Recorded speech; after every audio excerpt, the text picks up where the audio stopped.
2016 সালে রাতটা কি মনে আছে? কলকাতার ইডেন গার্ডেন স্টেডিয়াম, কানায় কানায় পূর্ণ গ্যালারি আর কোটি কোটি ভারতীয়র চোখে জল। ড্যারেন সামির সেই ক্যারিবিয়ান দানবরা সেদিন MS ধোনির ভারতকে হারিয়ে ভারতের বিশ্বকাপের স্বপ্ন চুরমার করে দিয়েছিল। ঠিক 10 বছর পর ইতিহাস আবারও ঘুরে দাঁড়ালো, কিন্তু এবার চিত্রনাট্যটা বদলে দিলেন সূর্যকুমার যাদবের দল। শোধ নেওয়া হলো সেই প্রতিটা বলের প্রতিটা উইকেটের। 2026-এর কোয়ার্টার ফাইনালে ভারত বুঝিয়ে দিল রাজা বদলালেও সাম্রাজ্য ভারতেরই। 2016 সালের ড্যারেন সামি ছিলেন অধিনায়ক, আর 2026-এ তিনি ওয়েস্ট ইন্ডিজের ডাগআউটে কোচ হিসাবে। কিন্তু ভারতের সূর্য তখনও মধ্য গগনে। 195 রানের পাহাড় সম লক্ষ্য তাড়া করতে নেমে ভারত যখন ঢুকছিল, তখন ঠিক তাতা হিসাবে এলেন একজনই, সঞ্জু স্যামসন।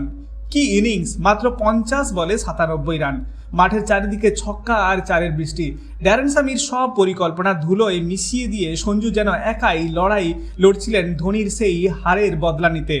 শেষ পর্যন্ত 5 উইকেটে জয়। 5 বল বাকি থাকতেই ভারত ছিনিয়ে নিল সেই মধুর প্রতিশোধ। 2016-র সেই হার আজ যেন জয় দিয়ে ধুয়ে মুছে গেল। ভারত এখন সেমিফাইনালে, আর ক্যারিবিয়ানরা স্তম্ভিত।